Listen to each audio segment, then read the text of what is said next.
சொல்பவர்கள் தலைவர்கள் ஆவதில்லையா?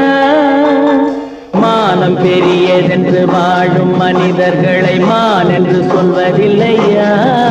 தன்னை தானும் அறிந்து கொண்டு ஊருக்கும் சொல்பவர்கள் தலைவர்கள் ஆவதில்லையா?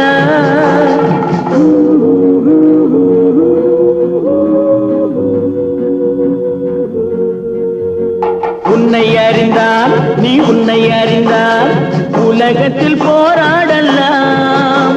உயர்ந்தாலும் தாழ்ந்தாலும் தலை வணங்காமல் நீ வாழலாம். லரல்லா